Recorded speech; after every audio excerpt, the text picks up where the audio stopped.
mas eu digo na questão da convivência, razão e coração. Razão, respeito, os limites, entre outras coisas, as pessoas vivem. Há muitos casais que vivem assim, eu acho que sem ter sentimento, mas que continuam Muitas vivendo. pessoas, Dantas, vão pelo conservadorismo, né? Sabe, o teu pai, a tua mãe, as tradições, né? Então, quer dizer, eu não vou separar porque o meu pai não separou, tal, e vai e cria os filhos, por exemplo. Quantos e quantos casais hoje que cria netos hoje, por exemplo, mas não são felizes?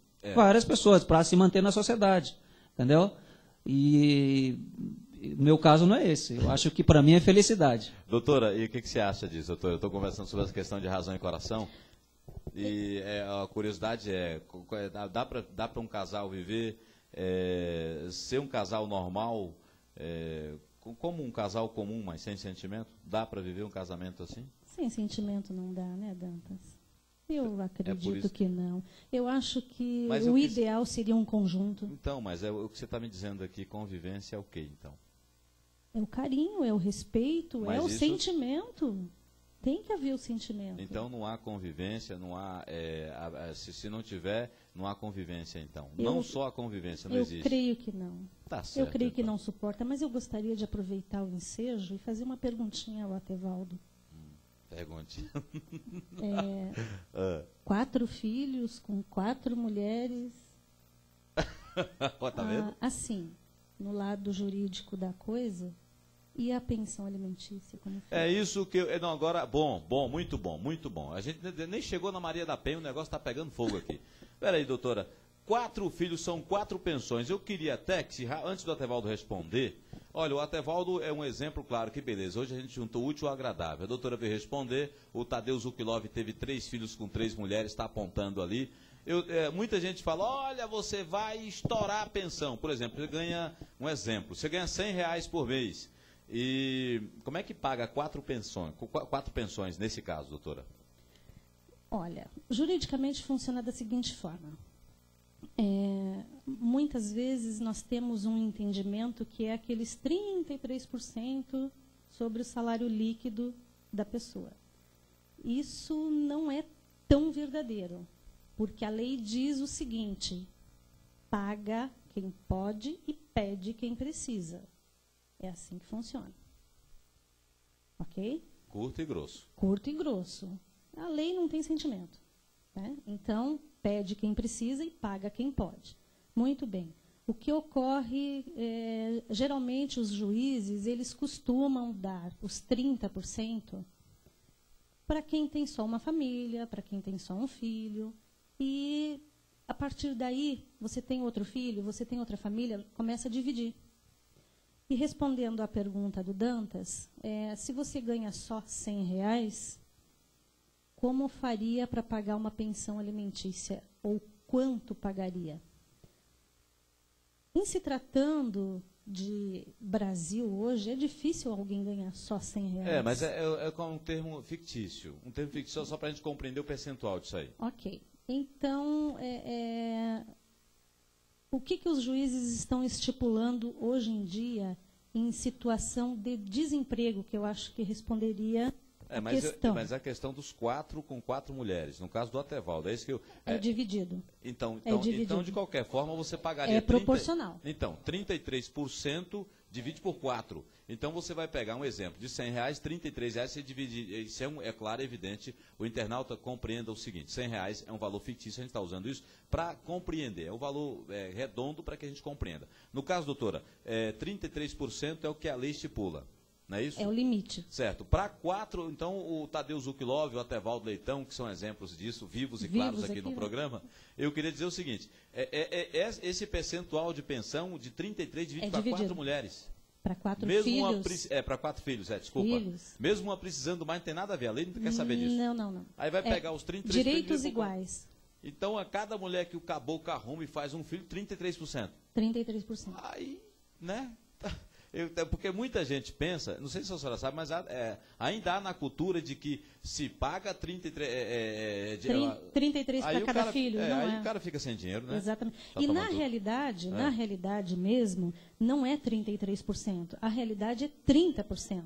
Porque esses 3% excedente seria para a mulher. Mas o que aconteceu a partir da Constituição de 88 para cá?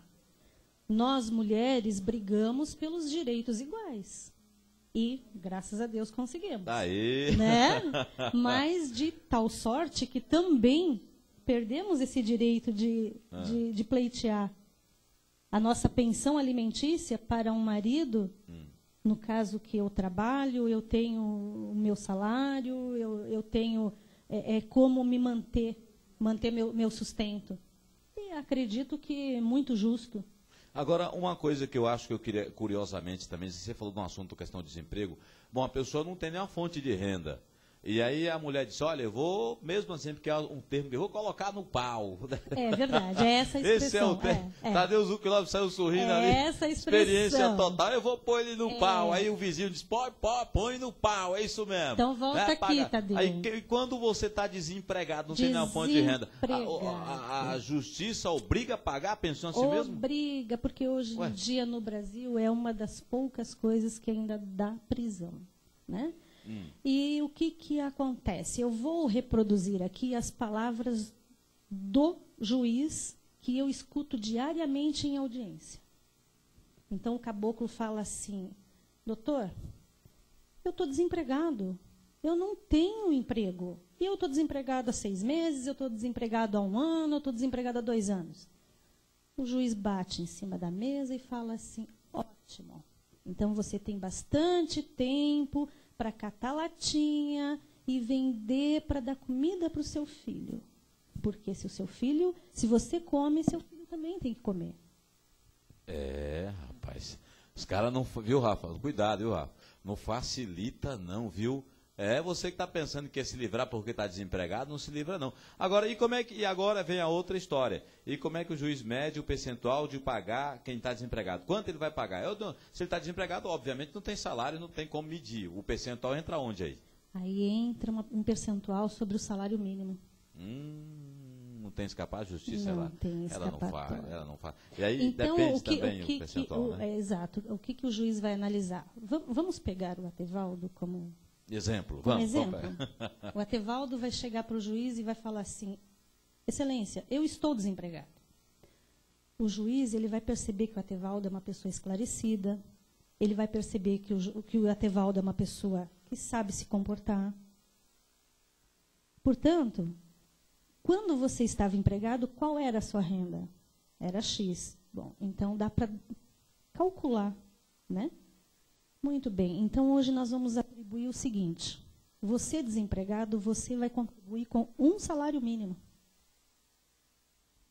Porque percebe-se que o Atevaldo é uma pessoa esclarecida.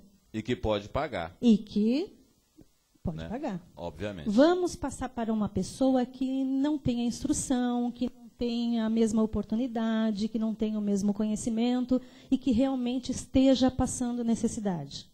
O juiz vai atribuir meio salário mínimo para ele, enquanto perdurar a situação de desemprego. Correto. E por quê? Por que isso? Por que o juiz obriga ele a pagar meio salário mínimo enquanto desempregado? Porque, infelizmente, no Brasil, vocês sabem que o machismo fala mais alto. Então, quando o homem se separa da mulher, ele poderia deixar de ser só marido, mas não, ele deixa de ser marido e deixa de ser pai. Aí abandona tudo. Abandona tudo. E muitas vezes, para driblar essa situação, o que acontece? Ele está empregado, ele pede as contas na empresa, ele recebe tudo para ele se manter desempregado. Por quê? Porque o percentual para ele pagar é muito menor desempregado do que empregado. Tá vendo? Então os caras usam o macete que pode. Agora, só nesse assunto eu vou entrar, que é a última questão para a gente ir para o intervalo. Bom, o homem não pagou a pensão. E, bom, beleza, não pagou a pensão. O que a mulher deve fazer? Quanto tempo leva até ser capturado o indivíduo? Que a justiça procura. Mas de que forma procura?